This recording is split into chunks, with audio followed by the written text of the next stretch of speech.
El pueblo de Israel estaba en Egipto, estaba siendo esclavizado.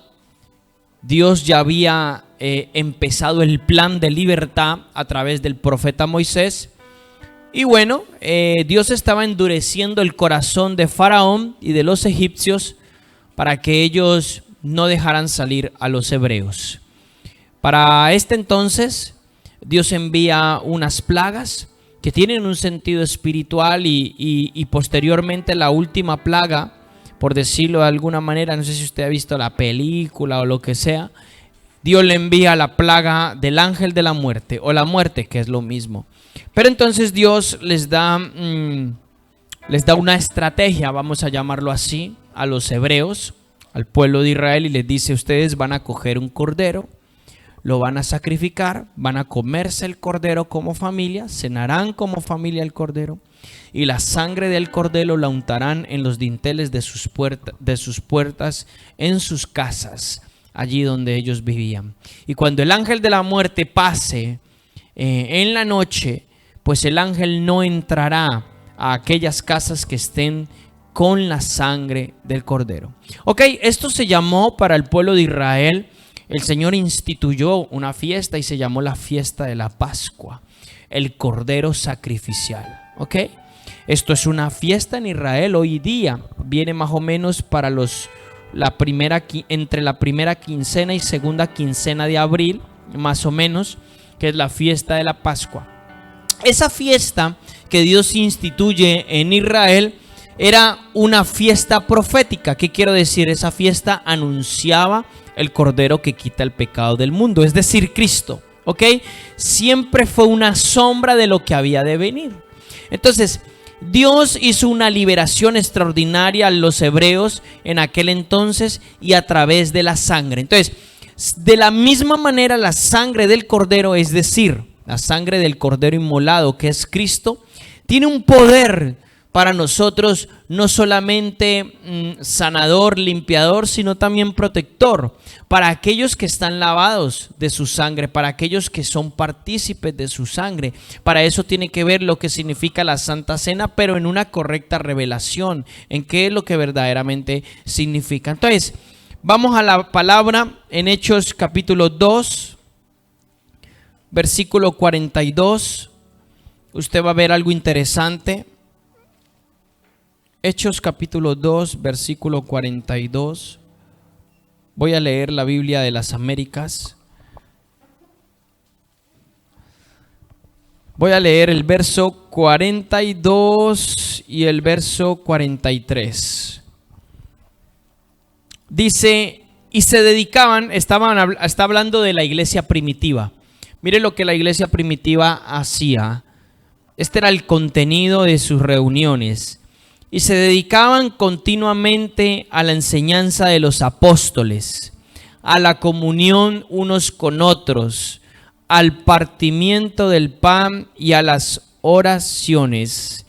Verso 43. Y sobrevino temor a toda persona, y muchos prodigios y señales eran hechas por los apóstoles.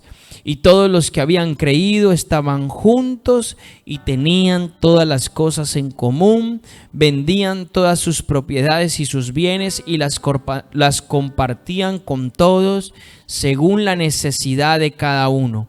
Día tras día continuaban unánimes en el templo y partiendo el pan en los hogares, comían juntos con alegría y con sencillez de corazón, alabando a Dios y hallando el favor con todo el pueblo. Y el Señor añadía cada día al número de ellos los que iban siendo salvos. Fíjese, esta fue la vida de la iglesia. 4 cosas importantes. La vida de la iglesia se basó en la doctrina apostólica, o sea, la enseñanza fundamental de Cristo, el cual Él implantó a sus apóstoles. En la comunión unos con otros, ¿ok? La comunión unos con otros tiene que ver en la hermandad, la fraternidad entre los hermanos. En el partimiento del pan. El partimiento del pan aquí no es una comida, sino es la Santa Cena. ellos partían el pan, ellos se reunían. Escuche bien, cada vez que ellos se reunían en sus hogares, porque es que la iglesia primitiva empezó en sus hogares. La gente tiene un falso concepto. Nosotros estamos en esta sala pues porque todos ustedes no caben en mi casa. Una sencilla razón, ¿ok? No nos vamos a meter donde los metemos, ¿ok? Pero la iglesia primitiva, ella realmente entendió y ella inició en sus hogares. Ellos tenían varios focos en sus hogares y ellos empezaron en sus hogares. Entonces, y ellos en sus hogares, cada vez que ellos se reunían, perseveraban, o sea, estaban firmes en la doctrina de los apóstoles. Tenían comunión unos con otros fraterna, se amaban como hermanos, se amaban como familia que eran. Partían el pan, o sea, cogían el pan que es la carne de Cristo, cogían la copa de vino que es la sangre de Cristo, cenaban, compartían el pan, la Santa Cena, y luego ellos cenaban también entre ellos juntos. Y perseveraban en un cuarto ingrediente, las oraciones. Oraban juntos, siempre estaban perseverando en ello. ¿En qué se basan nuestras reuniones? Nuestras reuniones se basan, esta reunión del día domingo, no crea que nosotros hacemos las reuniones del día domingo porque la Iglesia Católica ha dicho que el día domingo es del Señor. Eso es puro cuento. Nosotros lo hacemos el día domingo simplemente porque el día domingo la gente no trabaja y es cuando se puede reunir comunitariamente, nada más. Y ya como la podemos hacer un sábado, un lunes o un martes, depende. Entonces, ¿en qué se basan nuestras reuniones? Se tienen que basar en estos ingredientes: en la doctrina apostólica, ¿ok? Doctrina apostólica, en la comunión unos con otros, en el partimiento del pan y en las oraciones. Y dice que el resultado de esto es que sobrevino temor a toda persona. ¿Cómo así que sobrevino temor a toda persona? No es que sobrevino miedo, sino sobrevino un temor reverente a la gente hacia Dios. Por eso dice sobrevino temor a toda persona. Y el resultado de la vida de la iglesia, perseverar en ello, eran ¿qué? Muchos prodigios y señales hechas por los apóstoles. Y dice, y todos los que habían creído estaban juntos y tenían en común todas las cosas. Fíjese que estaban juntos. Aquí no está hablando de estar juntos como estamos nosotros juntos aquí en este momento. La palabra original no tiene esa connotación.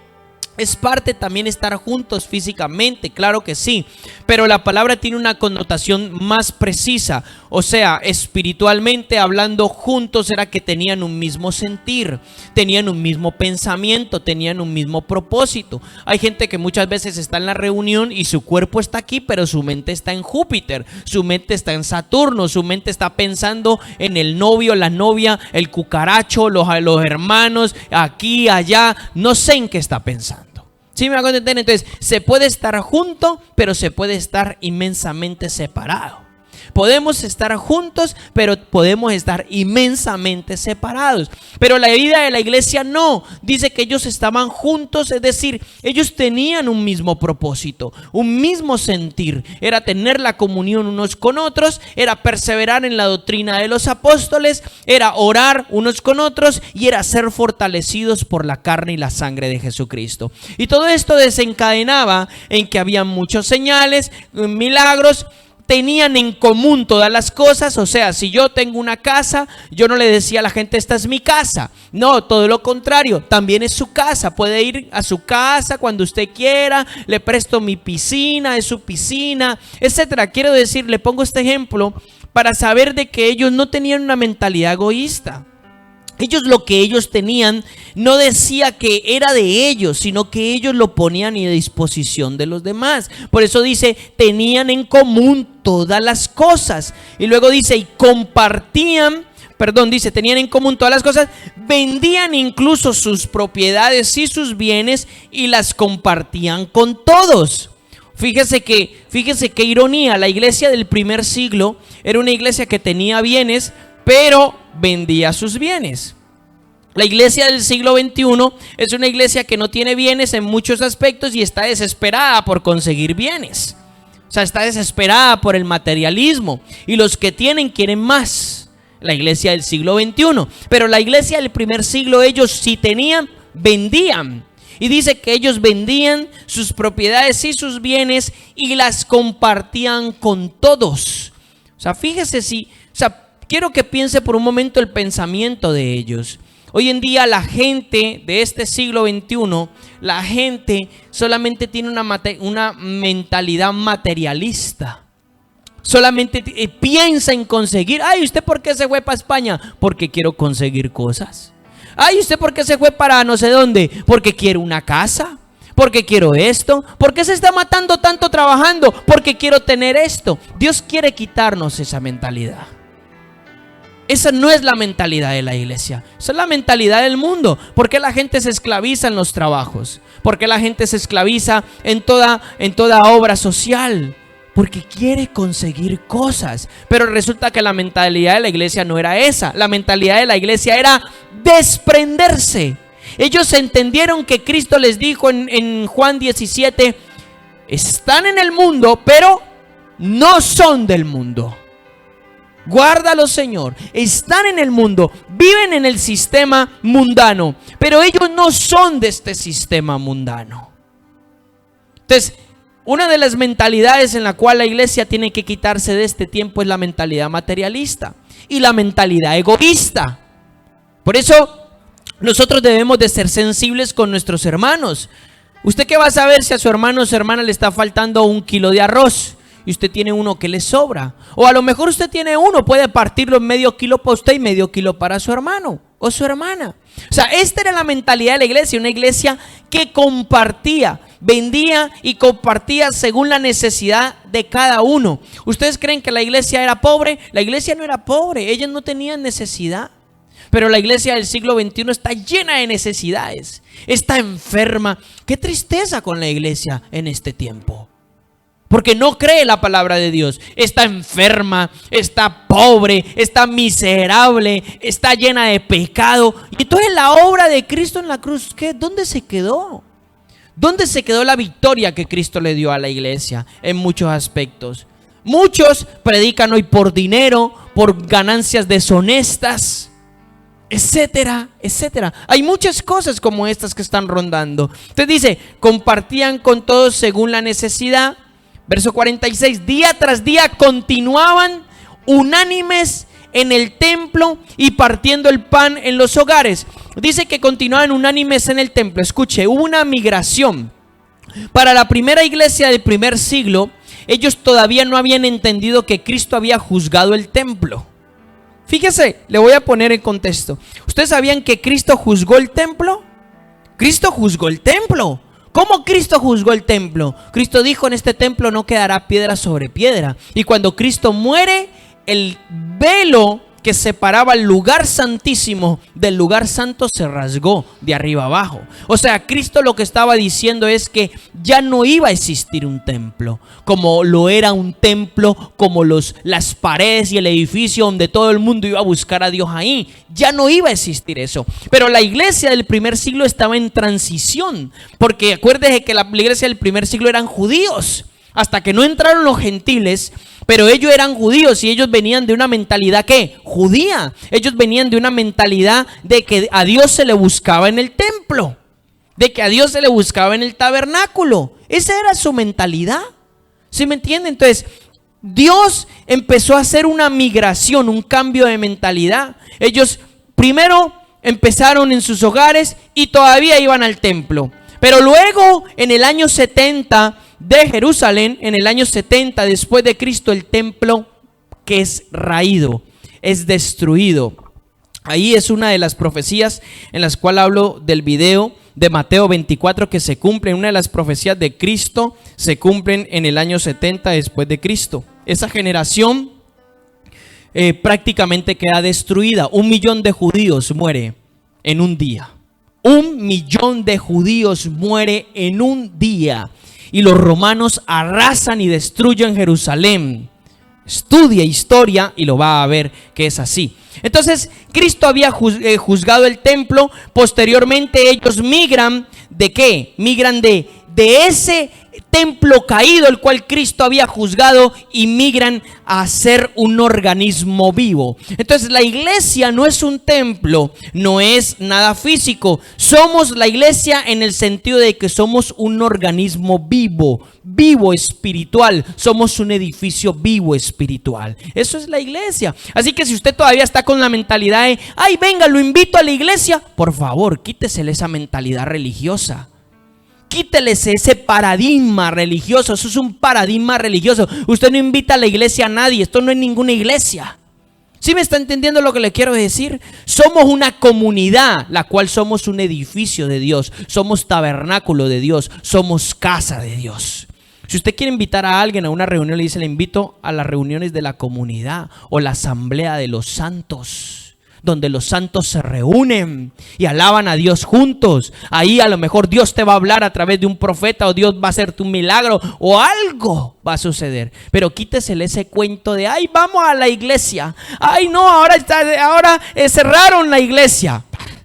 Por favor, ¿cuál iglesia? ¿De qué estamos hablando? Entonces, la misma mentalidad religiosa es la que la tiene presa a la gente hoy en día. La misma mentalidad religiosa. Ok, entonces ellos continuaban unánimes en un mismo pensamiento, en un mismo sentir. Dice, partían el pan en los hogares. Cada vez que ellos se reunían, ellos tomaban la Santa Cena.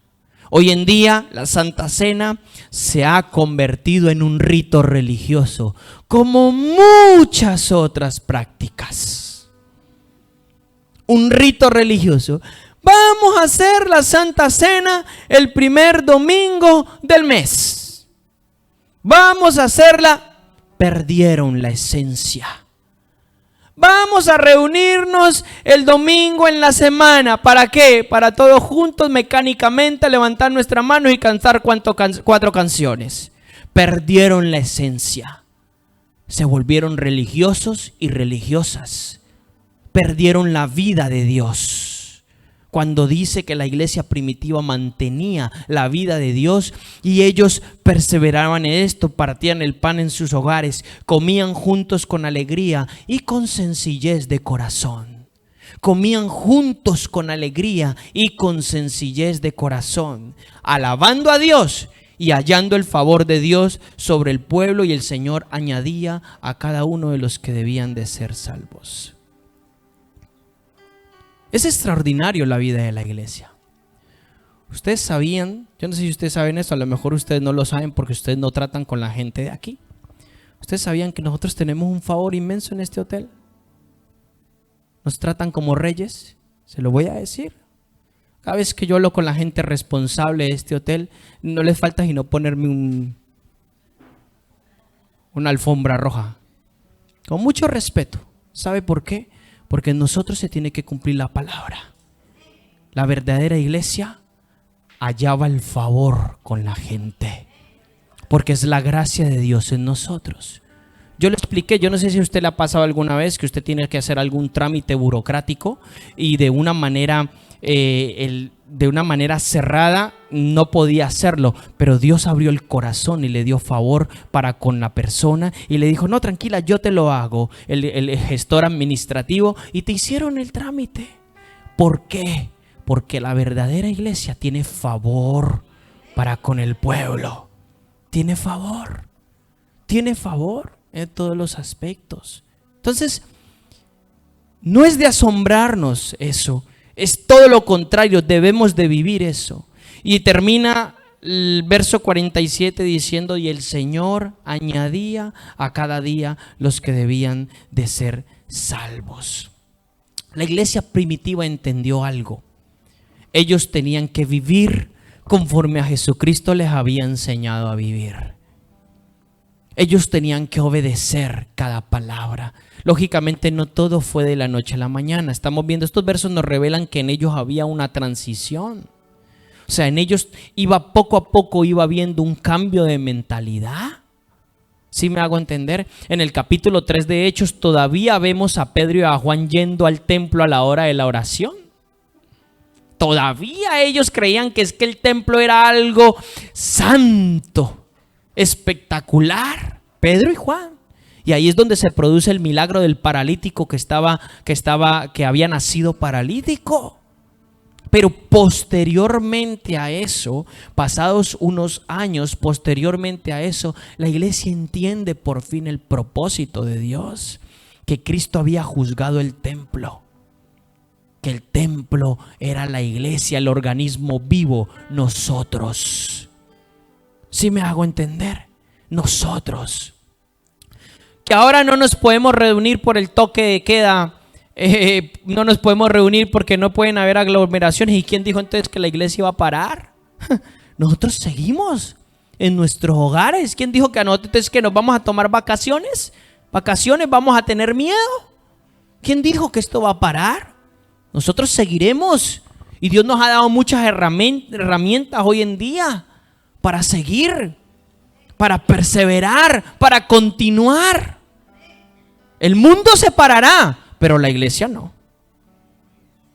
La iglesia del Señor no se va a parar, seguirá marchando. Todo lo contrario, este tiempo es el tiempo de marchar y de ejercer lo que Dios nos ha llamado a ejercer. Entonces la iglesia comprendió este tipo de vivencia, y este tipo de vivencia la llevó a ella en un vivir de poder. Era una iglesia llena del poder de Dios, manifestaba a Dios. No solamente manifestaba a Dios o modelaba a Cristo en el poder, sino en su carácter, en su amor. Amaba a la gente, se amaban los unos a los otros, estaban unidos los unos a los otros. ¿Qué diferencia a la iglesia del siglo XXI? Hoy en día vemos una iglesia dividida, predicadores contra predicadores. Pues qué cosa tan estrambótica. Predicadores predicando en contra de predicadores. Predicadores con doctrinas predicando en contra de otras doctrinas. Pastores difamando, señalando a los hermanos, maldiciendo a la gente. Qué tristeza, la decadencia de la gente.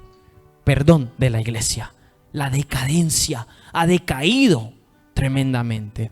Pero benevolente es Dios y misericordioso, que quiere darnos el diseño original por el cual Él nos estableció.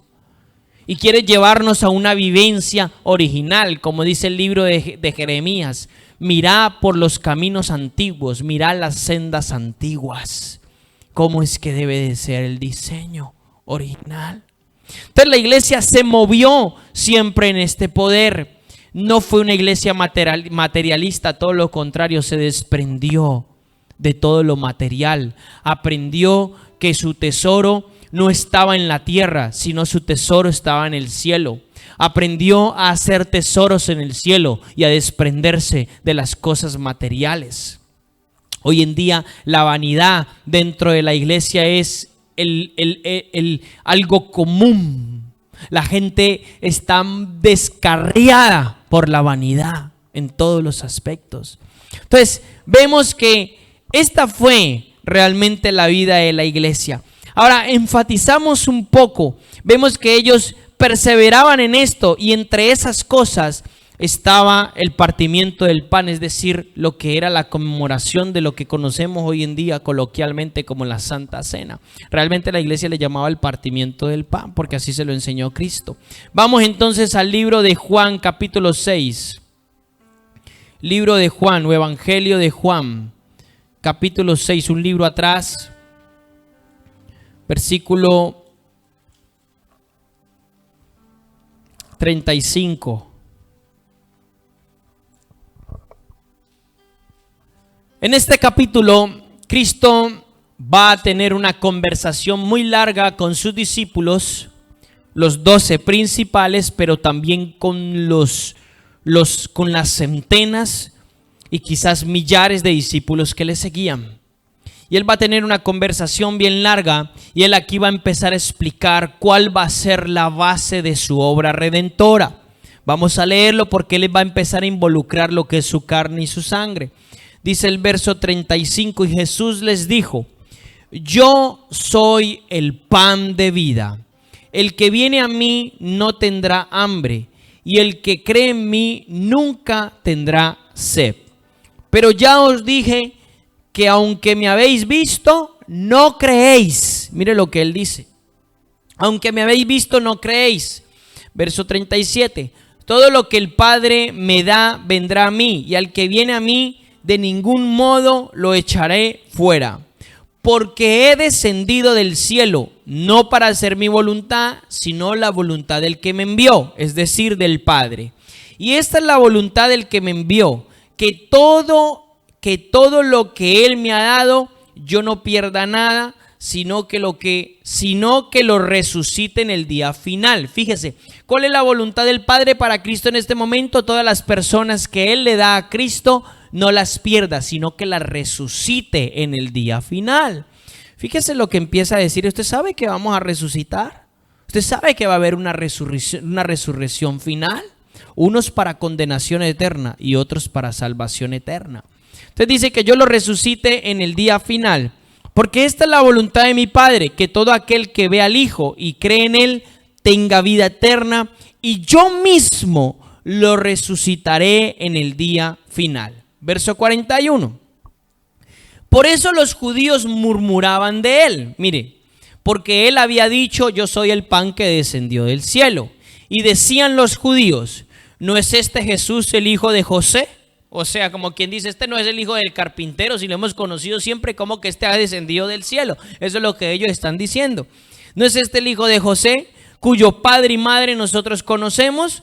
¿Cómo es que ahora dice, yo he descendido del cielo? Respondiendo Jesús les dijo, no murmuréis entre vosotros. Nadie puede venir a mí si no lo trae el Padre quien me envió. Y yo lo resucitaré en el día final. Escrito está en los profetas, y todos serán enseñados por Dios. Todo el que ha oído y ha aprendido del Padre viene a mí. No es que alguien haya visto al Padre, sino que aquel que viene de Dios, éste ha visto al Padre. En verdad os digo, el que cree tiene vida eterna. Yo soy el pan de vida. Vuestros padres comieron el maná en el desierto y murieron. Aquí está hablando de cuando Dios sustentó a Israel sobrenaturalmente en el desierto y les hacía caer el maná. El maná era como una semilla que ellos cocinaban y hacían tortas de pan sobrenaturalmente. Y él está hablando de eso. Vuestros padres comieron el maná en el desierto y murieron. Luego dice, este es el pan que desciende del cielo. O sea, cuando él está diciendo esto, se está señalando a sí mismo. Él está diciendo, este es el pan que desciende del cielo, para que el que coma de él no muera. Yo soy el pan vivo que descendió del cielo.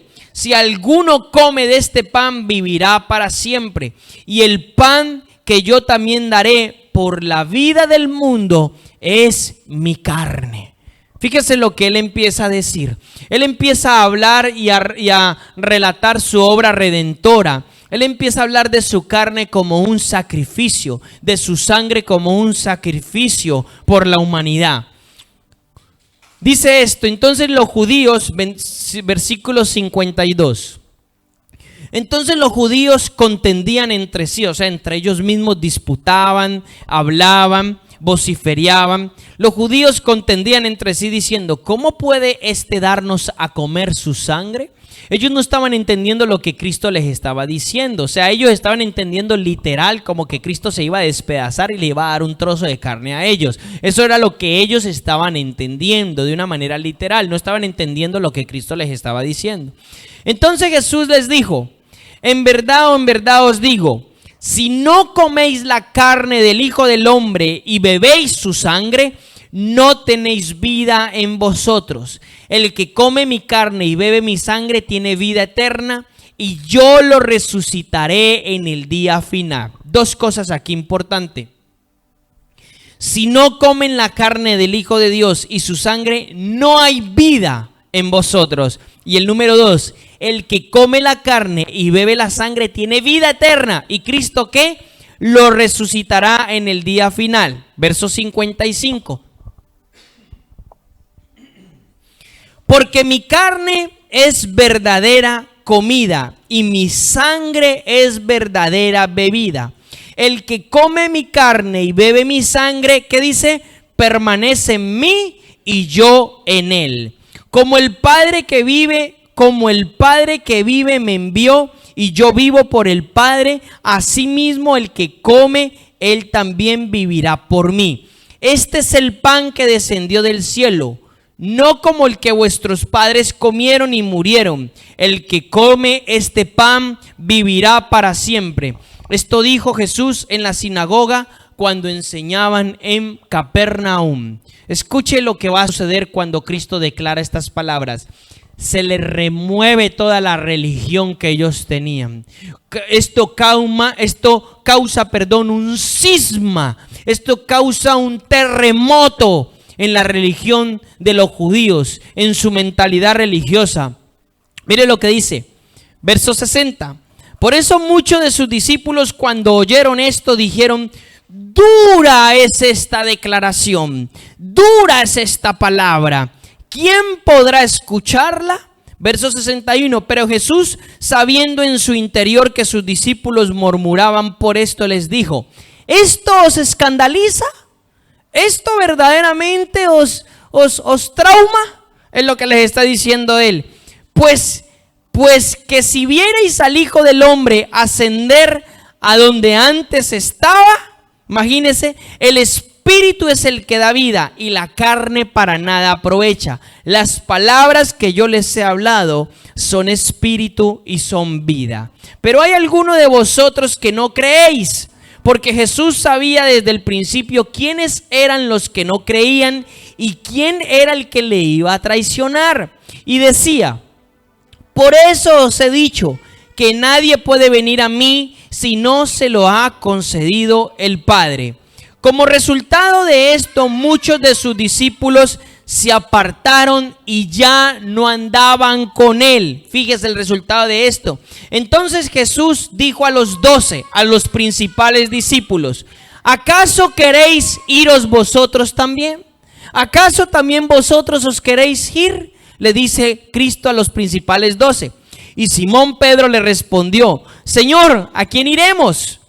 Solo tú tienes palabras de vida eterna, y nosotros hemos creído y conocido que tú eres el Santo de Dios. Hasta este día, las centenas, los millares, las decenas de discípulos dejaron de seguirle. Hasta este día, Cristo tuvo un impacto en toda la población de Israel, hasta tal punto de haber alcanzado miles de judíos, miles de personas. Toda la nación de Israel en aquel entonces se sacudió con Cristo. Sacudió a las autoridades religiosas, a las autoridades gubernamentales. Sacudió. Mucha gente lo seguía a él. Pero hasta este día en el que él empieza a hablar de cuál era el sentido de su obra, muchos dejaron de seguirle. Porque muchos seguían a Cristo. ¿Sabe por qué? Por conveniencia, por interés. Muchos seguían a Cristo porque Cristo era el milagroso, porque hacía milagros y les multiplicaba 5 panes para 5,000 personas, y les multiplicaba 4 peces para 5,000 o 4,000 personas. Muchos seguían a Cristo por interés. No lo seguían porque verdaderamente querían entregar su corazón. Muchos hoy en día siguen a Cristo por interés. Muchos buscan de Dios por ver qué es lo que Dios les va a hacer o qué es lo que Dios les va a dar. Muchos, sus oraciones son egoístas. Señor, dame, dame, dame, dame y dame, en muchos aspectos. Pues este día, cuando Cristo habla de esto, lo hemos acabado de leer, dice que muchos dejaron de seguirle. Muchos dejaron de seguirle. ¿Cuántos discípulos fieles se mantuvieron con él hasta el final y recibieron al poder del Espíritu Santo? 120. A Cristo no lo seguían 120 personas. A Cristo lo seguían centenas y millares de personas, multitudes. A Cristo en una ocasión la Biblia relata que tenía 5,000 gentes detrás de él. Imagínense. A Cristo lo seguía mucha gente. Solamente hubieron 120 que estuvieron dispuestos a recibir su enseñanza y su vida. de lo que él enseñó. Y estos fueron los 120 que recibieron al Espíritu Santo en Hechos capítulo 2 en el aposento alto. No había más. La enseñanza de Cristo del comer la carne y la sangre fue una remoción. Lo que Cristo está dando a entender era que Él se iba a poner en sacrificio vivo por la gente. Cuando nosotros realmente entendemos que el tomar la carne, o sea, el pan y el vino, la sangre de Cristo, entendemos que cuando nosotros hacemos este acto simbólico, lo que nosotros estamos hablando para el mundo espiritual es una confesión de fe, y es que nosotros nos vinculamos con lo que Cristo es y con lo que Cristo hizo. De nada sirve yo ser partícipe de la carne y de la sangre, es decir, del pan y el vino, pero yo no estoy vinculado a la obra de Cristo. Estoy siendo un religioso. ¿Sí me hago entender? Si yo no estoy vinculado a la vida de Cristo, si yo no estoy vinculado a lo que Cristo verdaderamente quiere hacer. Cristo está diciendo, el que come mi carne y bebe mi sangre, dice, en mí permanece y yo en él. El que come mi carne y bebe mi sangre tiene vida eterna. El que come mi carne y bebe mi sangre, yo lo resucitaré en el día final. Entonces, la iglesia en general ha tenido esto como un acto religioso. Muchos han tomado esto como un acto religioso, lo cual para nada les puede ayudar. Cuando usted simbólicamente toma el pan y toma el vino, cuando usted está comiendo y usted está vinculado a la vida de Jesús, su espíritu se está haciendo parte y uno con Él, con Cristo. Se está vinculando a su verdadera vida. Su espíritu se está fortaleciendo. Es interesante saber que Cristo habla de su carne y de su sangre con un verbo cotidiano como el comer. Fíjese lo que le voy a decir. ¿Usted cuándo come? ¿El primer día de cada mes? ¿Usted cuándo bebe? ¿El primer día de cada mes? Todos los días. Todos los días. Para mí no es una coincidencia. Para mí es una revelación. Cristo era muy específico y cuidadoso en escoger sus palabras para él poder transmitir la enseñanza que él quería transmitir o plasmar su enseñanza en la gente. Y para mí el que Cristo haya utilizado verbos tan cotidianos como el comer y el beber para presentar su obra, a mí me está diciendo algo muy importante. ¿Qué me está diciendo? A mí me está diciendo que yo necesito de Él todos los días. Yo necesito beber de Él y comer de Él todos los días. ¿Qué significa esto en sentido espiritual? Significa que yo no puedo vivir sin Él. Así como su cuerpo físico necesita comer y beber todos los días, su espíritu también. Su espíritu necesita de Él también. ¿Me puede comprender? Entonces, por eso no podemos tomar, primero que todo necesitamos tener revelación de qué es la Santa Cena. De nada me sirve yo hacer que usted cene, o más bien dicho, tome el pan y beba el vino, sin primero predicarle o enseñarle la revelación. Porque si usted lo hace sin revelación, es un acto religioso. No le va a servir para nada. Luego, si usted lo hace con revelación, usted va a poder beneficiarse. Escuche la palabra que estoy escogiendo. Beneficiarse de la obra redentora de Él, de su carne y de su sangre. Y ahora vamos a leer. Porque yo le voy a mostrar específicamente 7 lugares donde Cristo derramó su sangre. Y en esos 7 lugares Cristo recuperó algo que nosotros habíamos perdido. ¿Cómo es tan importante que la iglesia entienda qué es la obra de Cristo? ¿Qué es el ser partícipe de su carne y su sangre? El acto físico que nosotros hacemos con el vino y el pan simplemente es un acto simbólico que en el espíritu se está haciendo en nosotros real, carne. Tenemos una confesión activa. Cristo le enseñó a hacer el acto simbólico a sus discípulos luego en la última cena, la última noche antes de ser entregado. Él se sentó con ellos. Y antes de cenar, o sea, antes de comer normal, lo que es una cena normal, Él partió el pan y repartió el vino. Y ahí es donde está el famoso versículo: esta es mi carne que será partido por vosotros, y esta es mi sangre que será derramada por vosotros. Y le dice: hace esto en memoria de mí. O sea, lo que Cristo estaba haciendo con sus discípulos era vinculándolos a su vida, para que ellos permanecieran en Él y Él permaneciera en ellos. ¿Me pueden entender? ¿Hasta aquí me está siguiendo, iglesia? Entonces, de nada nos sirve tener un acto religioso. Yo tengo que entender qué es permanecer en Cristo.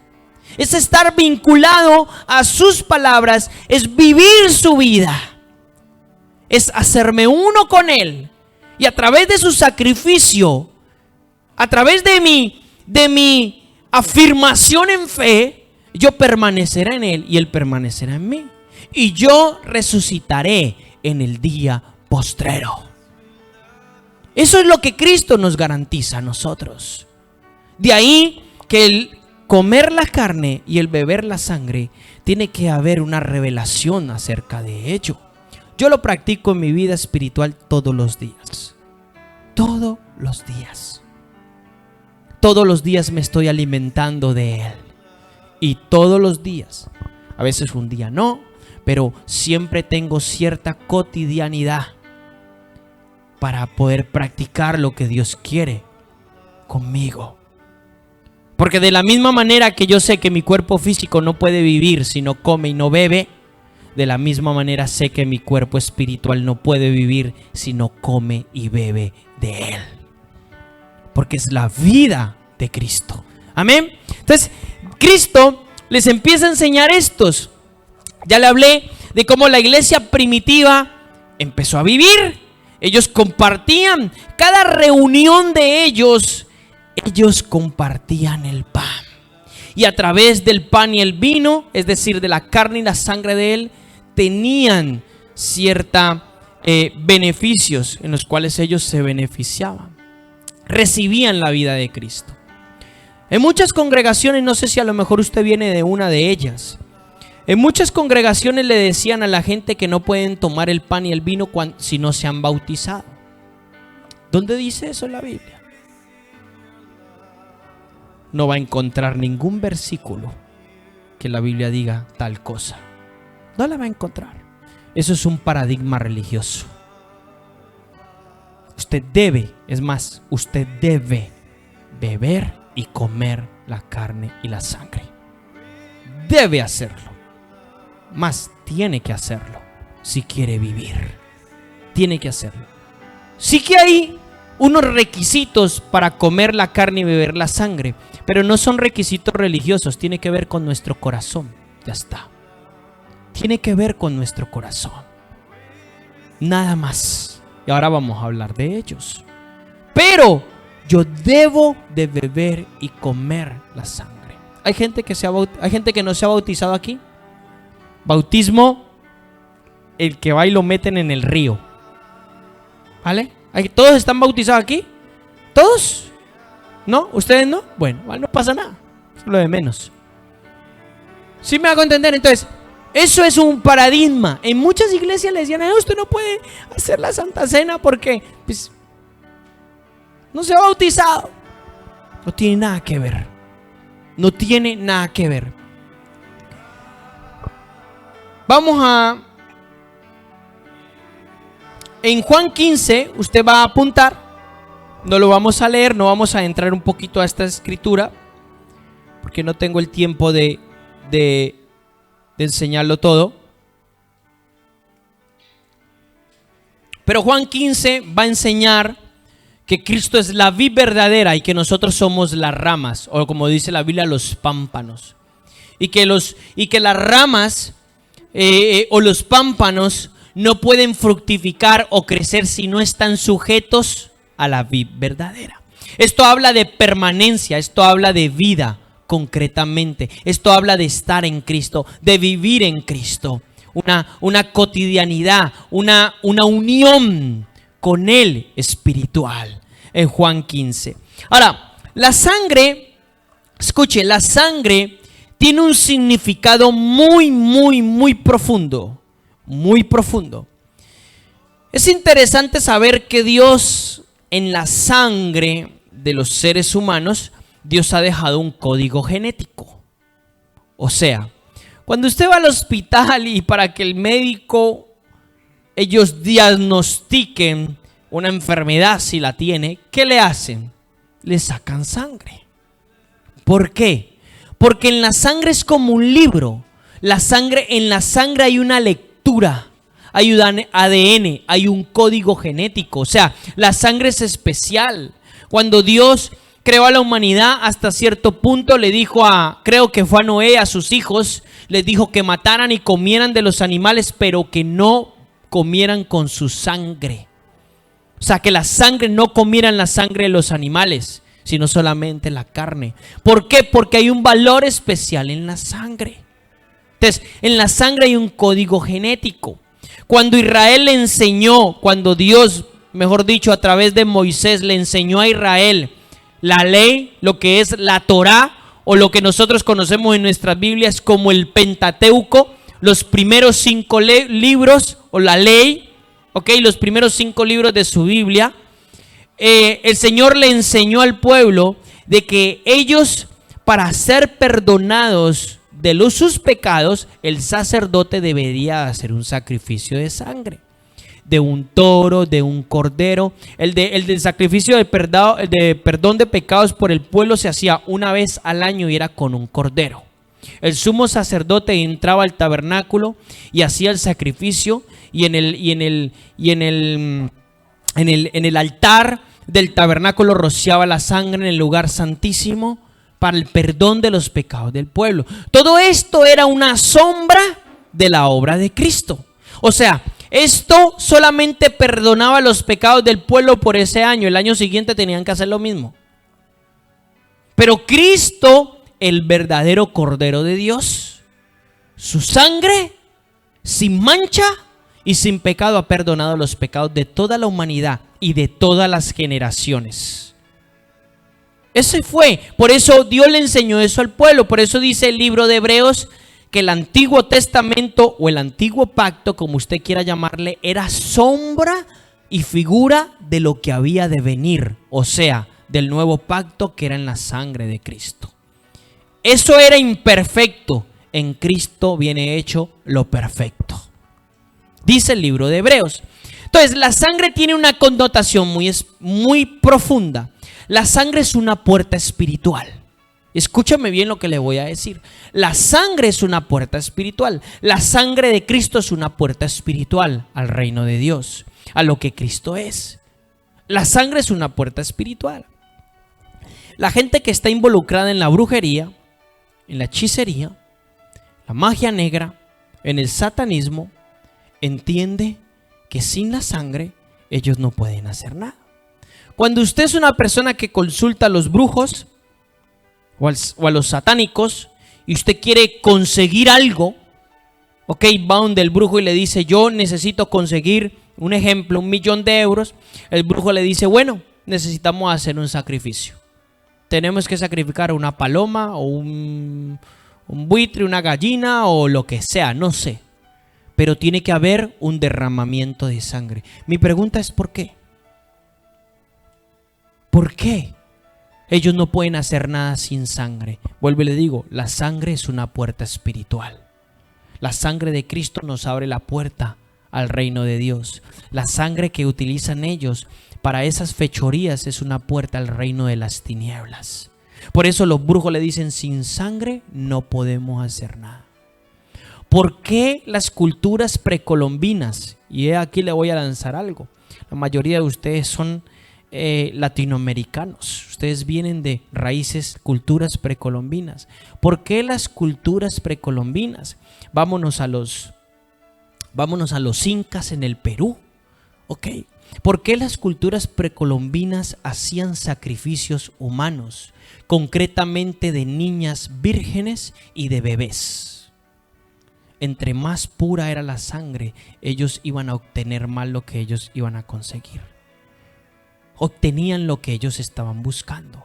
¿A quién sacrificaban ellos? Por supuesto a los demonios. Está comprobado y está estudiado que los indios en Sudamérica, Centroamérica y Norteamérica hacían sacrificios de sangre. ¿Sabe por qué los incas prosperaron tanto? Y que prácticamente fue la cultura que dominó Sudamérica. ¿Sabe por qué? Porque esa gente era hechicera, bruja, y cogían y hacían sacrificios. En los incas en el Perú, cuando tú vas al Perú y concretamente a la región del Machu Picchu, a la región del Cusco, se llama la ciudad que está cerca de Machu Picchu, hay varios picos de montañas. El Cusco es una ciudad que está más o menos a 3.300 sobre el nivel del mar. Y hay varios picos que son montañas. Esos picos tienen nombres, porque los incas le ponían nombres y ellos decían que eran sus dioses. En esas montañas se encontraban los sacrificios, para que ellos pudieran conquistar territorio, o para que ellos pidieran la lluvia. El dios o la diosa a la que ellos adoraban era la Pachamama. No sé si a alguien le suena esto. O sea, la madre tierra. Esto es hablado en lengua quechua, si mal no recuerdo. ¿Ok? La madre tierra. Todavía hay gente así. Todavía hay gente en el Perú, todavía hay gente en Bolivia, todavía hay gente en Ecuador, todavía hay gente en Colombia que tienen esas culturas de brujería y de hechicería que son ancestrales. Mi pregunta es esta, le voy a decir esto. ¿Quién le enseñó a esos indios a hacer eso? Si supuestamente el hombre blanco, o sea, el hombre europeo, no había llegado. ¿Quién le enseñó? ¿Quién le enseñó a esos indios, hermano, a hacer sacrificios para conquistar? Los demonios. Simplemente y llanamente eso. Los demonios jugaron un papel importante en ese aspecto. Les enseñaron a esos pueblos a hacer ese tipo de cosas. ¿Sí me hago entender? Por eso las culturas también norteamericanas, los piel roja, los Cheyenne y toda esta gente, estos indios, que estos sí eran indios más, estos no eran como los indios de Sudamérica que eran todos chiquiticos. No, los indios de Norteamérica sí eran indios grandes y fuertes, otro tipo de raza. Estos que hacían sus ceremonias eran cantando y haciendo sacrificios y bailando y adorando a sus dioses ancestrales, como ellos les decían. Entonces, la sangre tiene una connotación muy fuerte, muy fuerte. Si nosotros no entendemos lo que esto significa, no podemos entender la obra de Cristo en este aspecto. La sangre tiene una connotación muy fuerte en varios aspectos. Entonces eso lo debemos de entender. En el mundo de lo demoníaco, la sangre es un sacrificio y sirve para una puerta demoníaca. Sirve para entrar en el mundo espiritual por una puerta a la cual Dios juzga, por una puerta a la cual Dios condena. ¿Ok? Los brujos, los hechiceros entran al mundo espiritual, pero por una puerta demoníaca, no por la puerta de Dios, que es a través de Cristo. Entonces, de ahí que el libro de Hebreos capítulo 9, váyase rápido al libro de Hebreos.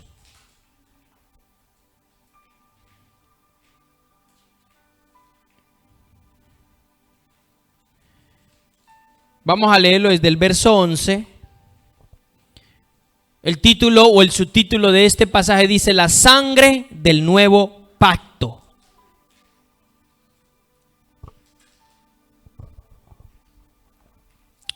Por eso es que dice la Biblia también que la ignorancia mata al pueblo, ¿no? ¿El pueblo por qué perece? O lo que es lo mismo, por ignorancia. La falta de conocimiento es la misma, ignorancia. Dice la sangre del nuevo pacto. Vamos a leerlo desde el verso 11 al 15. Pero cuando Cristo apareció como sumo sacerdote de los bienes futuros, a través de un mayor y más perfecto tabernáculo, no hecho con manos, es decir, no de esta creación, y no por medio de la sangre, escuche, no por medio de la sangre de machos cabríos ni de becerros, sino por medio de su propia sangre. ¿Entró a dónde? Al lugar santísimo una vez y para siempre, habiendo obtenido redención eterna. Porque si la sangre de machos cabríos y de toros y la ceniza de los becerros rociados sobre los que se han contaminado santifican para la purificación de la sangre, o sea, conforme a la ley, dice, cuánto más la sangre de Cristo, el cual por el Espíritu eterno se ofreció a sí mismo sin mancha a Dios, purificará vuestra conciencia de obras muertas para servir al Dios vivo. Luego dice, o sea, esto es una pregunta con una respuesta obvia, mucho más, pues lógicamente. Verso 15, y por eso Él es mediador de un nuevo pacto, a fin de que habiendo tenido lugar una muerte para la redención de las transgresiones que se cometieron bajo el primer pacto, los que han sido llamados, nosotros, reciban ¿qué? Reciban la herencia, reciban la promesa de una herencia eterna, por cuanto su sangre fue derramada. ¿Por qué tenemos acceso al mismo trono de Dios? Por su sangre. Porque hemos sido lavados, rociados y comprados con su sangre. Entonces Dios el Padre nos ve justificados. La sangre actúa como un filtro. Dios el Padre nos ve justificados y por eso podemos estar delante de su trono, delante de su misma presencia. Es decir, la sangre de Cristo es una puerta espiritual. La sangre de Cristo nos beneficia, nos ha beneficiado. E incluso para los que hoy en día somos santos, escogidos del Dios Altísimo, podemos pecar, podemos fallar en un momento determinado. La Escritura dice que la sangre de Cristo nos limpia de todo pecado en tiempo presente. Podemos tener un error. En medio de nuestra transformación podemos pecar. Sin duda pecamos. Podemos fallar en un momento determinado.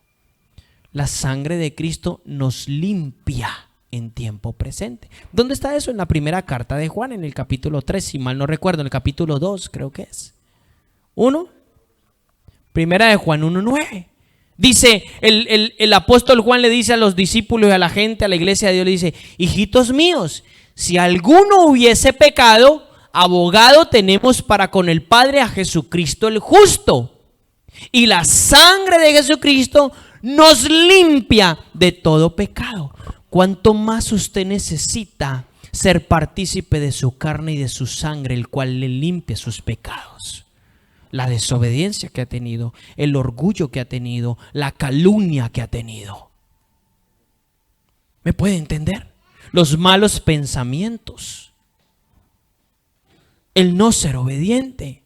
Necesita la sangre, porque la sangre lo habilita dentro del cuerpo de Cristo. La sangre lo habilita para estar en la presencia de Dios. ¿Por qué Satanás se esfuerza tanto cuando una persona peca?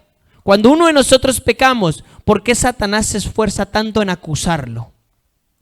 ¿Por qué se esfuerza tanto? ¿Por qué le envía tantos mensajes de condenación y de acusación a las personas? ¿Por qué? Porque los quiere separar. Porque los quiere separar. Porque separándolos, ellos quedan bajo los pies de Satanás, quedan separados de Cristo. O usted me va a decir que usted en algún momento no ha fallado y ahí mismo viene a creerle a la voz del diablo que le dice: ay, Dios está bravo contigo, ¿cómo te vas a presentar delante de Dios? ¿Qué dirá el pastor? ¿Qué dirá el hermano? Eres tremenda pecadora, tremendo sucio, sucia. Esa es la voz de Satanás. Eso no es el Espíritu Santo rearguyéndote. No te equivoques. Eso es el diablo.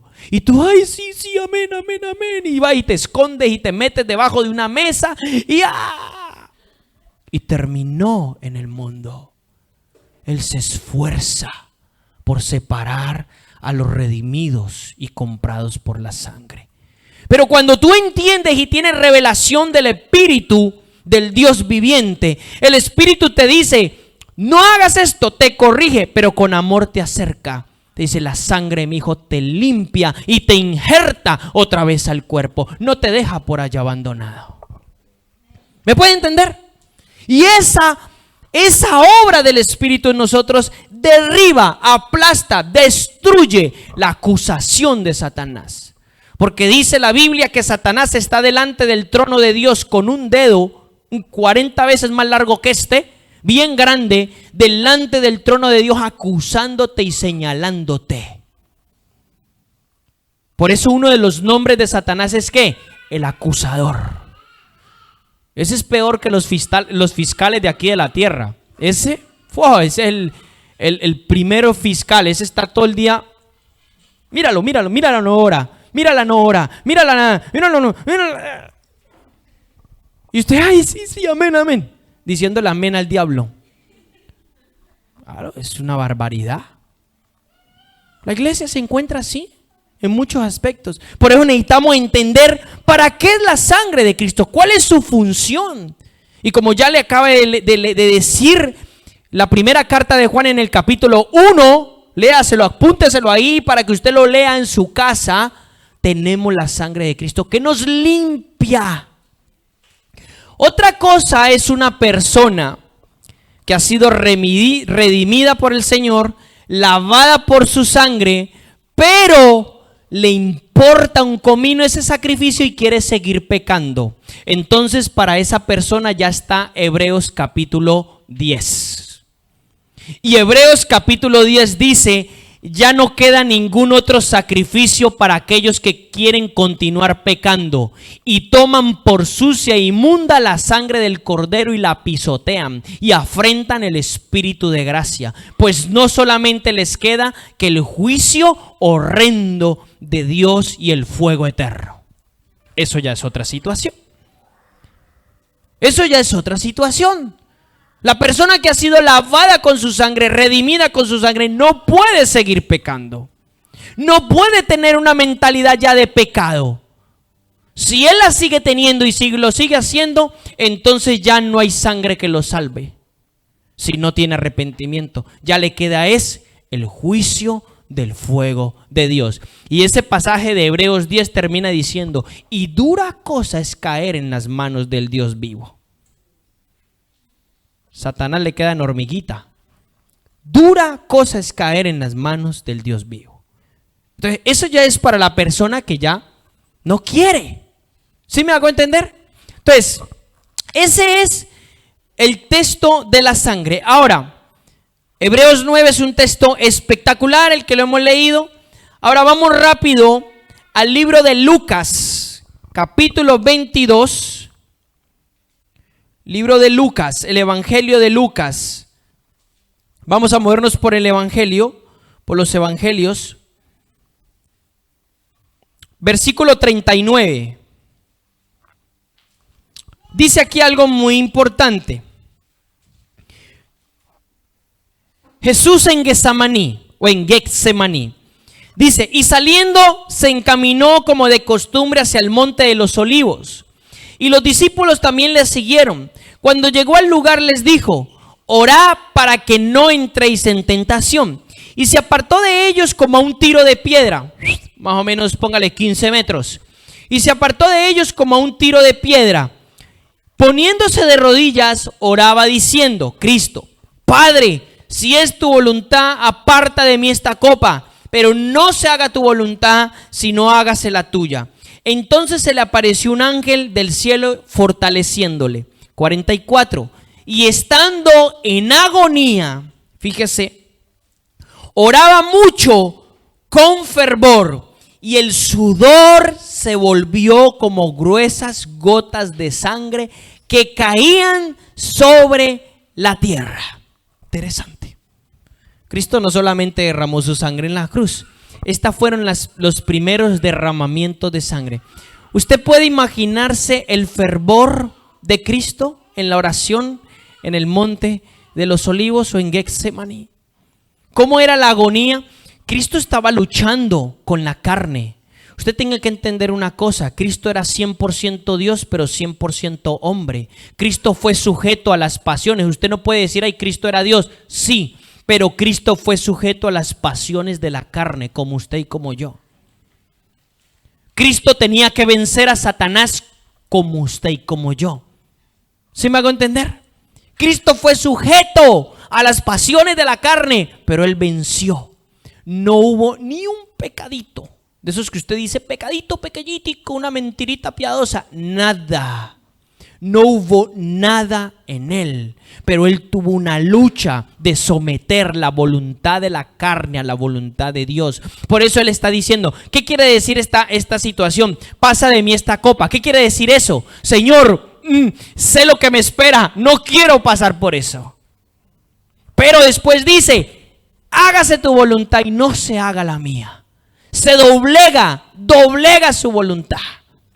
Y era tal agonía que Él tenía en ese lugar que su sudor eran gotas de sangre.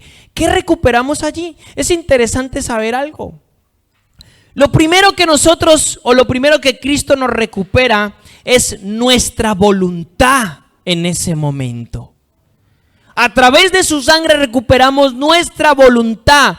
Recuerde que Adán perdió su voluntad. Satanás le arrebató la voluntad de Adán el día que lo hizo pecar en el huerto del Edén. Satanás lo despojó de su voluntad. Pues Cristo en el huerto de Getsemaní recuperó nuestra voluntad. Cristo recuperó la voluntad del hombre a través de su sangre.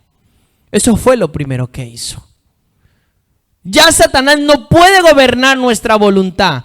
Al que Satanás le gobierne su voluntad es porque él quiere, o es porque ella quiere, es porque se la ha entregado. Pero no puede, porque Cristo nos redimió y nos recuperó la voluntad. Ese fue el primer lugar donde Cristo derramó su sangre. Fue el primer lugar.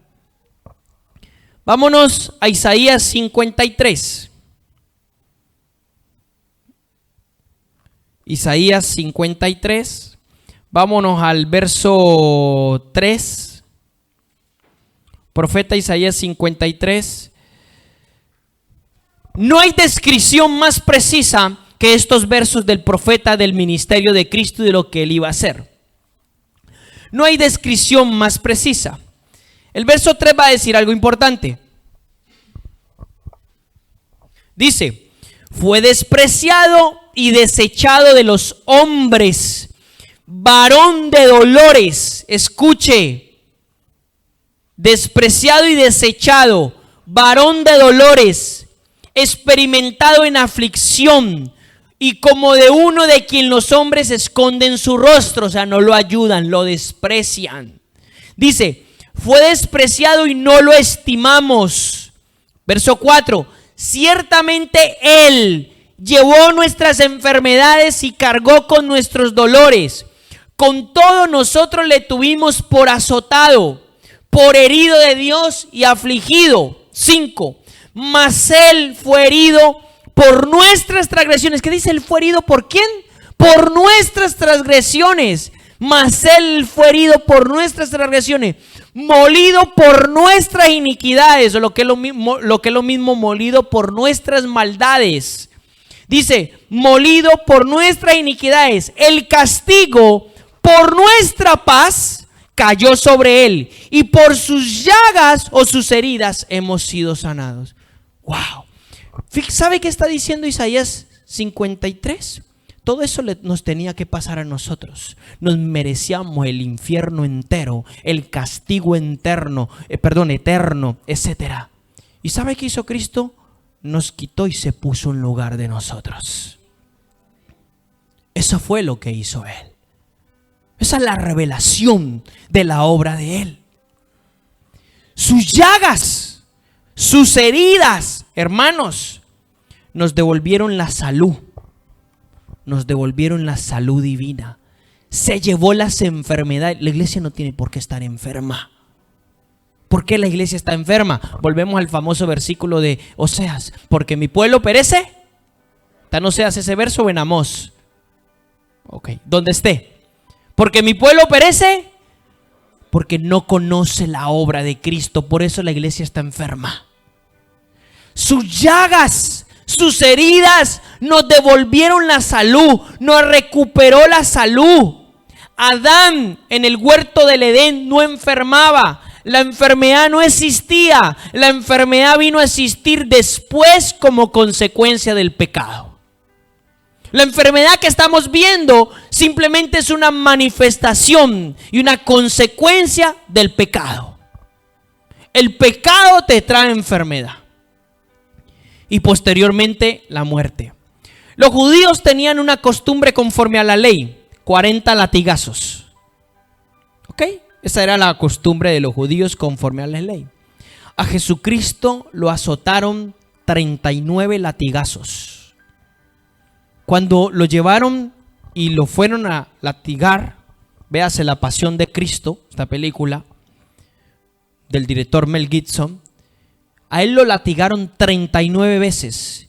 Y no eran latigazos, eran látigos con puntas, como se ve en la película. Puntas que desgarraban la piel, desgarraban el cuerpo. Oh, eso tiene que ser tenaz. Eso tiene que ser brutal. 39 veces. Y es interesante saber algo. Yo creo en un Dios que hace las cosas perfectas. Es interesante saber algo. De 39 cepas de enfermedad salen todas las enfermedades del mundo. De 39 cepas principales, según los científicos han estudiado. De ahí se derivan todas las enfermedades conocidas del mundo. Entonces, para mí no es una coincidencia que a Cristo le metan 39 latigazos y Isaías 53 me esté diciendo que por sus heridas yo he sido sanado, que por sus heridas yo tengo que vivir en salud. Para mí no es ninguna coincidencia, para mí es una revelación y un beneficio extraordinario. Yo no puedo aceptar ninguna enfermedad. El virus ese se me acerca a 10 centímetros y se esfuma de mí. Esa es mi creencia, porque en mí está la sangre de Cristo. Y la sangre de Cristo no puede ser penetrada por ningún virus ni por nada. Ay, entonces, ¿por qué algunos siervos de Dios se mueren de algunas enfermedades? Hay casos específicos y hay voluntad de Dios específicas. Pero Dios nos manda a nosotros a creer lo que la palabra dice y la obra de Cristo. Hay gente que dice, ay, Dios le manda entonces enfermedades a la gente. Por supuesto que no. Usted no puede creer, eso es una mentira del diablo. Ay, Dios me mandó una enfermedad para ser probado. Mentira del diablo. ¿Cómo Cristo va a hacer un sacrificio y se va a llevar las enfermedades y luego va a decir, bueno, pues ahora te vamos a mandar una a ti? ¿No le parecería eso una contradicción? Totalmente. ¿Y entonces estaríamos diciendo que Cristo o Dios se contradice? Por supuesto que no. ¿Sí me hago entender? Entonces, eso son creencias y mentiras del diablo que la misma iglesia se ha metido. Ay, entonces Dios para probar tu fe te va a mandar una enfermedad. ¿Qué barbaridad es esa? Y lo peor es que la gente se lo cree, y lo peor es que lo que la gente cree se convierte en su realidad. Y se convierte en su realidad. Hay un proverbio que dice, todo lo que el impío teme, eso le vendrá. Lo que la gente está teniendo temor en este momento, ay, el virus, allá le va a caer a su puerta.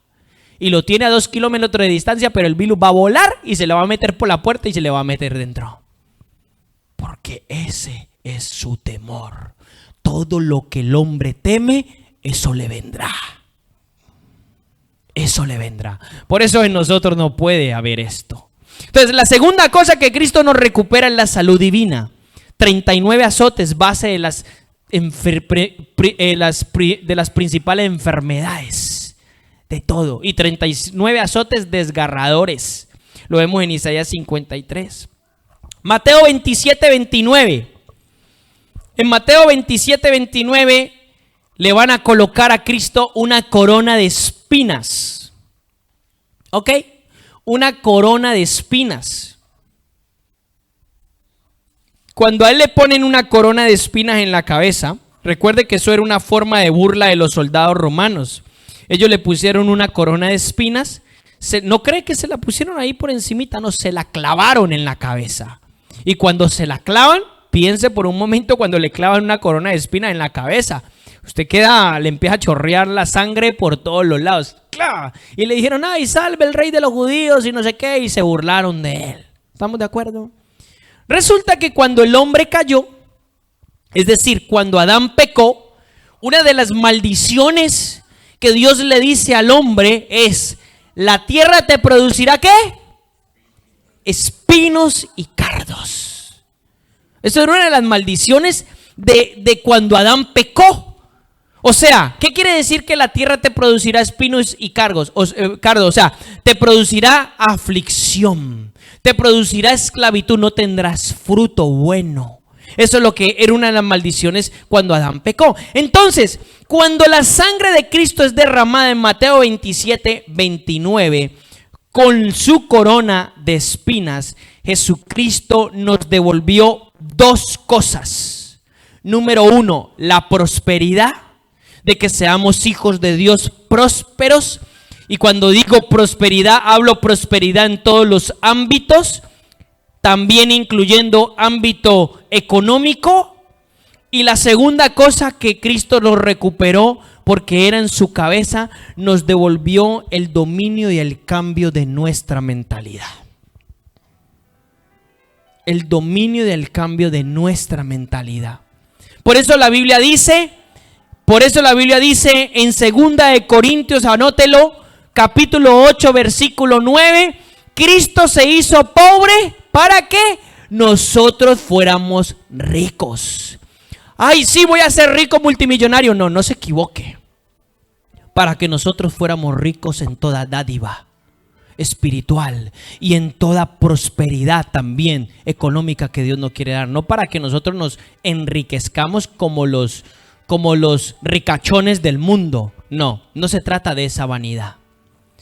La prosperidad no necesariamente es riqueza. La prosperidad es que tú vivas y nunca te falte nada y aún te sobre para poder compartir con otros. Eso es la prosperidad.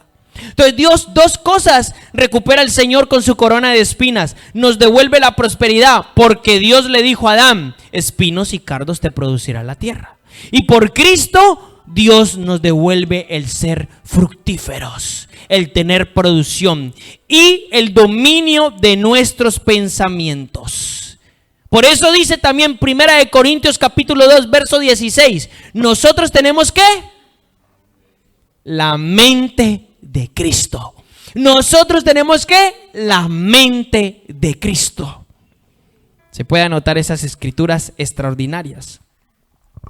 Sabemos que en Mateo 27, en la crucifixión de Cristo, sus manos fueron traspasadas. Lo sabemos. A él le clavaron unos clavos grandísimos de aquella época, en cual le traspasaron tanto sus manos como sus pies a la cruz. ¿Qué fue cuando él derramó su sangre a través de sus manos? ¿Qué recuperó para nosotros? Dios o Cristo recuperó para el hombre el dominio del hombre en la tierra, el cual Adán perdió.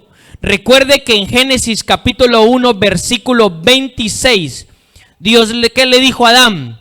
Fructíferos, multiplíquense, sojuzguen o gobiernen la tierra. Gobernar la tierra. Adán perdió el gobierno. ¿Por qué? Porque Satanás lo hizo pecar y Satanás le robó el gobierno. ¿Estamos de acuerdo? Cuando Cristo, las manos significan dominio. Cuando Cristo se le es clavado los clavos en las manos y su sangre es derramada, Cristo está recuperando el gobierno del hombre en la tierra. La iglesia a través de Cristo gobierna. Gobierna en la tierra.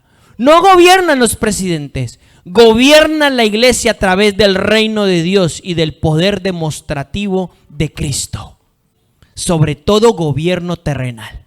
¿Está de acuerdo conmigo? Eso lo dice todas las cartas paulinas. Pablo es el extraordinario en desarrollar ese tema. La iglesia gobierna.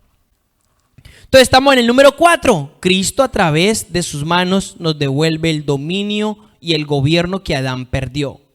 Sus pies traspasados nos devolvieron el dominio y la capacidad de conquistar.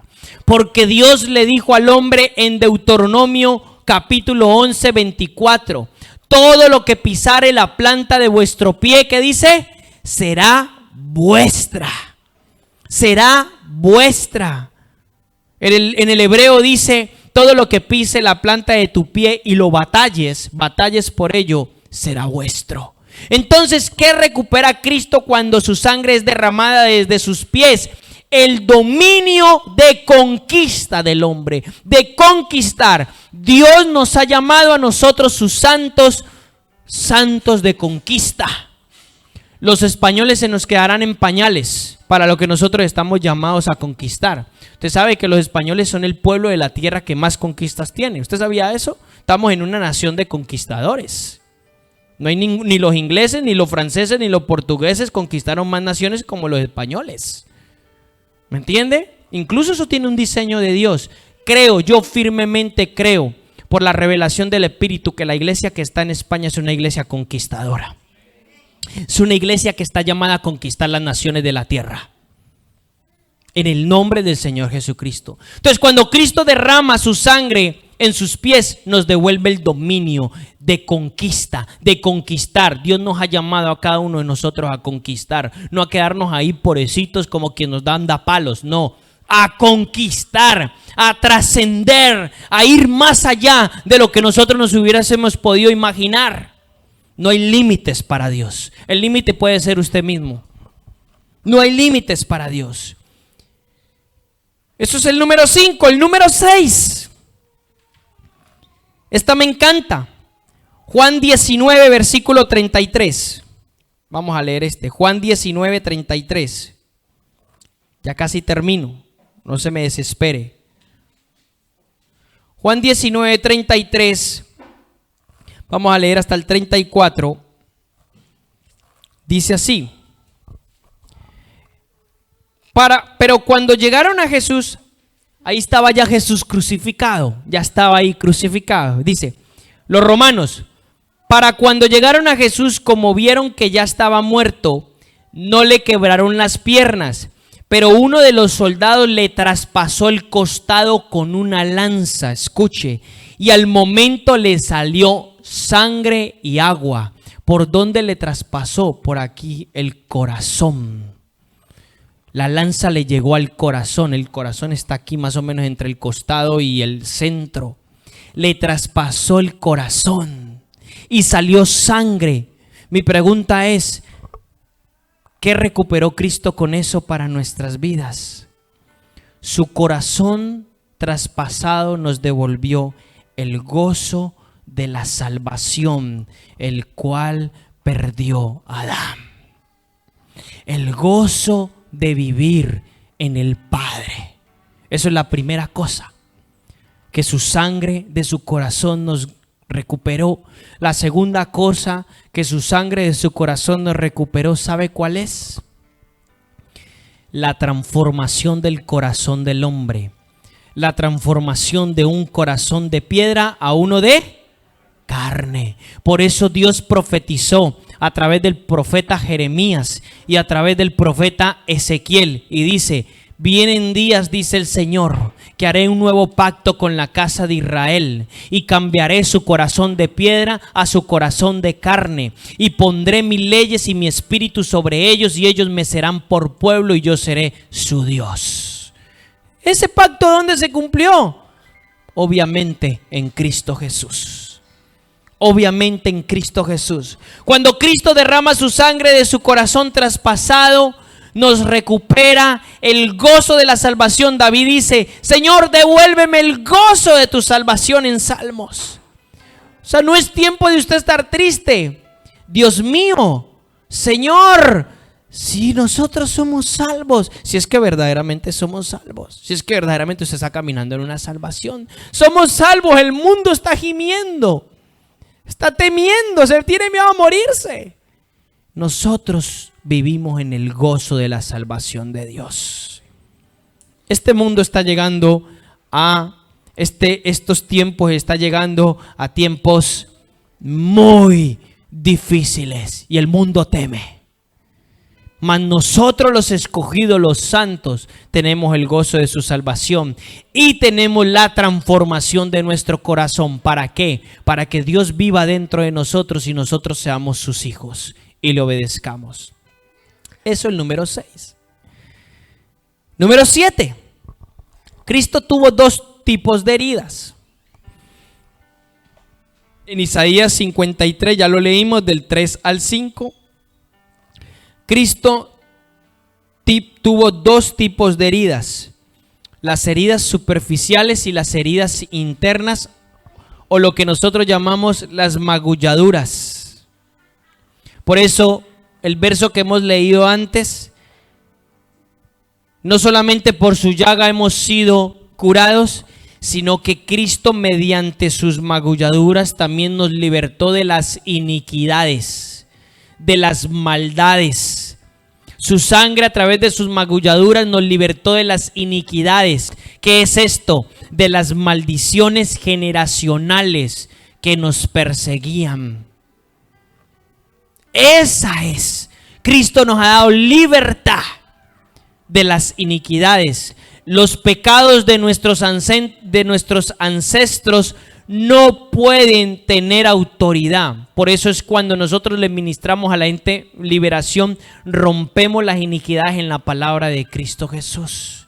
Y la gente es libre de las maldiciones generacionales. ¿Cómo cuáles? Como por ejemplo, el papá murió de cáncer, el hijo murió de cáncer y entonces ahora el nieto va a morir de cáncer. El papá tuvo Alzheimer, pues entonces al hijo le dio la misma enfermedad y al otro. El papá fue alcohólico o el abuelo fue alcohólico, el hijo también y el nieto también. Esos son maldiciones generacionales, iniquidades que están en la línea de la gente. Yo esto ya lo he enseñado en el tema de liberación. Iniquidades, pues Cristo en su obra nos libertó de estas iniquidades. Hasta aquí 7 lugares. 7 partes en las cuales Cristo vinculó su sangre. No solamente derramó su sangre en la cruz del Calvario. Su obra era perfecta. 7 cosas. El número 7, ¿sabe qué habla? Habla de completo, de perfecto. Eso habla el número 7. Eso quiere decir que la obra de Cristo fue ¿qué? Completa, perfecta para el hombre. Completa, perfecta para el hombre. Fue la obra de Cristo. Ahora váyase a 1 Corintios capítulo 11. Por favor, los hermanos que me puedan ayudar acá adelante con servir las copas. 1 Corintios capítulo 11. Versículo 17. Vamos a leer lo que habla Pablo de la cena del Señor.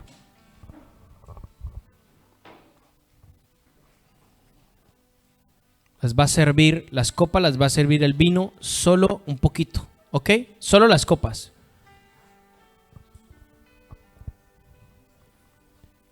Primera de Corintios capítulo 11 versículo 17. Vamos a leer hasta el verso 34. Dice así: pero al daros instrucciones no os alabo, porque no os congregáis para lo bueno, sino para lo malo. Fíjese lo que está diciendo. Pues en primer lugar, oigo que cuando os reunís como iglesia, o sea, como asamblea local, no como en esas cuatro paredes que la gente entiende, cuando os reunís como iglesia, hay divisiones entre vosotros, y en parte lo creo. Mire lo que dice, hay divisiones entre vosotros, no podemos tener corazones divididos. Y ahora dice, porque es necesario que haya bandos entre vosotros a fin de que se manifieste entre vosotros los que son aprobados para Dios. Oh, interesante lo que dice ahí. Por tanto, cuando os reunís, esto ya no es de comer la cena del Señor. Mire lo que le dice. Cuando os reunís, no solamente ya no es para comer la cena del Señor, sino porque al comer cada uno toma su propia cena y uno pasa hambre y otro se embriaga. O sea, ellos, los corintios, ¿qué está pasando aquí? Los corintios estaban tomando la reunión y la cena del Señor, como quien dice aquí en España, a cachondeo, a guachafita. Ellos no se estaban tomando en serio lo que esto significaba. Por eso Pablo empieza a decirle este tipo de cosas. Dice, ¿qué? ¿No tenéis casas para comer y beber? O sea, ellos estaban, en vez de reunirse para compartir la cena del Señor, lo estaban tomando de un banquete o de quién sabe qué. Dice, por eso le dice, es que no tenéis casas para comer y beber, o menospreciáis la iglesia de Dios y avergonzáis a los que nada tienen. ¿Qué os diré? ¿Os alabaré? En esto no os alabaré. Y ahora dice el verso 23, porque yo recibí del Señor lo mismo que os he enseñado, que el Señor Jesús la noche que fue entregado tomó el pan y después de dar gracias lo partió y dijo, este es el cuerpo que es para vosotros, haced esto en recordatorio de mí. De la misma manera también tomó la copa después de haber cenado diciendo, esta es la copa del nuevo pacto en mi sangre. Haced esto cuantas veces la bebáis en memoria de mí. Porque todas las veces que comáis de este pan y bebáis de esta copa, la muerte del Señor proclamáis hasta que Él venga. Cuando dice la muerte del Señor proclamáis, no está hablando solamente de un morir, de que Cristo fue muerto, sino de la obra que Él ejecutó en la cruz del Calvario. Dice, de manera que el que coma el pan o beba la copa indignamente, escuche bien lo que está diciendo, de manera que el que coma el pan o beba la copa indignamente será culpable del cuerpo del Señor y de la sangre del Señor.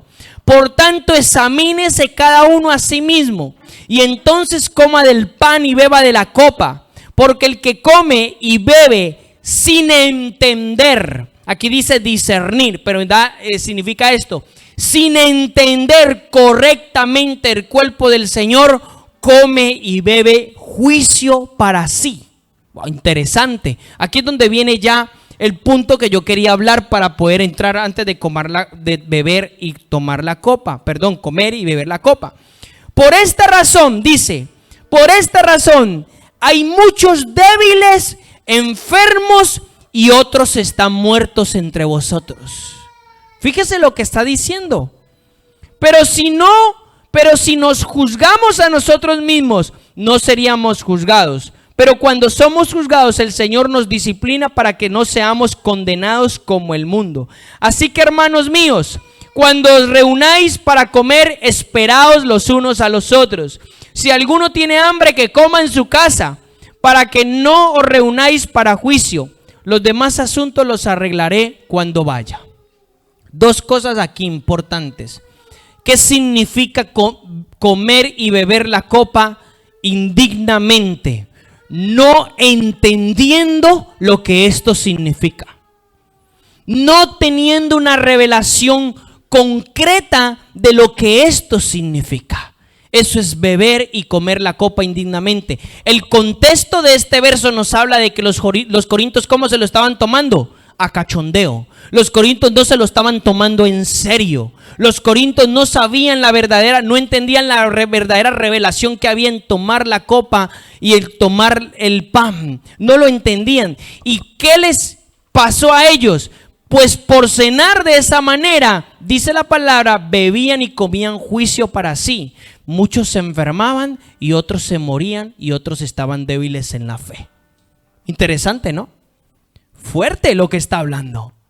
Fuerte lo que está hablando. O sea, cuando yo tomo el pan y la copa de una manera sin revelación, sin entendimiento, sin revelación, sin saber lo serio que es eso, de qué me estoy vinculando yo, de que mi vida tiene que ser vinculada a Cristo.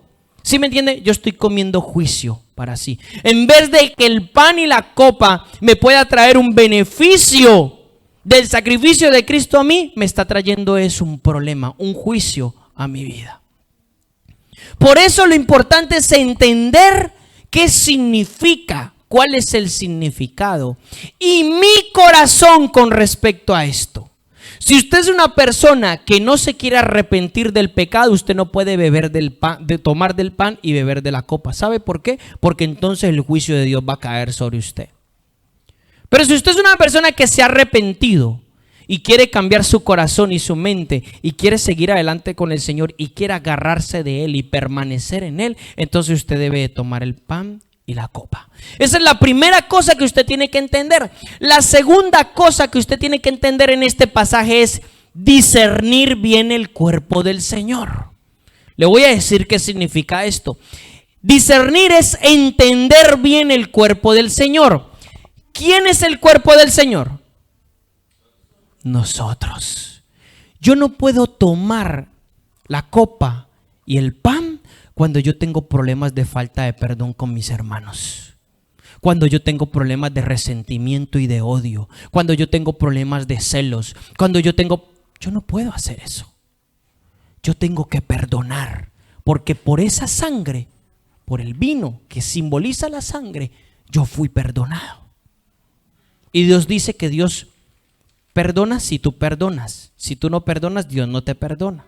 ¿Dice así la Escritura o no dice así?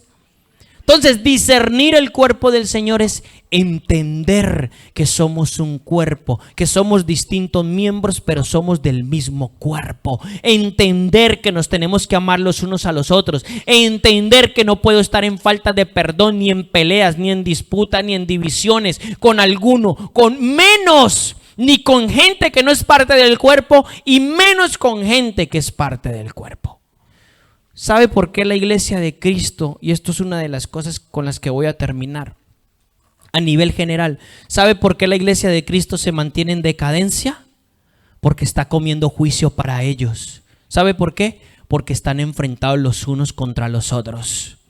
Porque pastores contra pastores, santos contra santos, hermanos contra hermanos, todos se están dando de a piedrazos. Todos se están tirando y así osan, ay, vamos a participar de la Santa Cena. Hipócritas, están tomando juicio para sí. Por eso es que a la gente le caen enfermedades. Lo acabamos de leer, una de las consecuencias de tomar la copa indignamente, no entendiendo el cuerpo del Señor, en vez de beneficiarte para vivir en salud divina, te caes una enfermedad. Te debilitas y hasta la muerte física y muerte espiritual. ¿Será algo serio? Es bien serio, hermanos. Es bien serio. La sangre, si usted ha cometido un pecado, si usted difamó, calumnió, chismeó, dividió, peleó, solamente, Señor, perdóname, la sangre de Cristo me es limpia, no vuelvo a cometer eso. Y si, hermana, yo a usted la agredí, perdóneme en el nombre del Señor Jesucristo, no lo volveré a hacer. Y participa. Pero si usted no ha hecho eso, ok, y usted tiene una actitud orgullosa, soberbia, jactanciosa, entonces no lo haga. Porque si no, eso le cae sobre su vida para mal. Aparte que está sentenciado por dos lados. Si lo hace, está sentenciado. Y si no lo hace, pues el pecado también. ¿La paga del pecado qué es? Muerte. O sea que no tiene más remedio que arrepentirse. Claro, no tiene más remedio que arrepentirse. No tiene otra salida. Amén. Hasta aquí entendemos los beneficios. Cuando usted beba, hoy lo va a hacer con revelación. Yo no sé si a usted a lo mejor le habían enseñado esto así, no lo sé. Si ya gloria a Dios. Si no, pues usted lo va a hacer con revelación. Y cuando usted participe del pan y usted participe de la copa, usted tenga en cuenta que lo que hemos enseñado y predicado usted lo está recibiendo. Conquista, dominio, prosperidad, gozo. ¿Me hago entender? Transformación del corazón. Usted está recibiendo lo que Dios le dio a través de la obra redentora de Cristo. Aparte está permaneciendo en Cristo. Y Él permanece en nosotros y tiene vida eterna y será resucitado en el día postrero. Pero el hacer esto físicamente implica que yo viva conforme a esto. ¿Me puede entender? De nada me sirve, ay, ahora toma la copa y el vino y gloria a Dios, pero por allá me voy y me despeluco. No, no se trata de eso, hermanos. Eso sería ser hipócrita, igualmente. No se trata de eso. No se trata de eso. Y otra cosa que les voy a dejar. Hágalo cotidianamente, cómprese su vino. Esto es un vino sin alcohol. Esto lo venden en el Consum, Castillo de Solobreña. El fruto de la vid sin alcohol. Se compra un vino y en su casa, con sus familiares, en oración. Si no tiene familiares, pues solito, está con el Espíritu Santo o solita. Y parte su pan y le dice con sencillez de corazón: persevero en esto, fortaléceme, Señor, en ti permanezco. Y sale de esa liturgia religiosa que le enseñaron. Sale de ese paradigma religioso. Ay, cada mes aquí esto ya lo quería establecer ya hace semanas. Solo estaba esperando el momento propicio. Porque usted sabe que nosotros no nos vemos todos los días. Entonces, si no nos vemos todos los días, entonces va a esperar hasta el fin de semana. No, hágalo en su casa. Y cuando nos veamos lo compartiremos y lo haremos juntos. Que también es parte. Ya leí lo que hacía la iglesia primitiva. Amén. Gloria a Dios. Pues vamos a ministrar entonces la Santa Cena.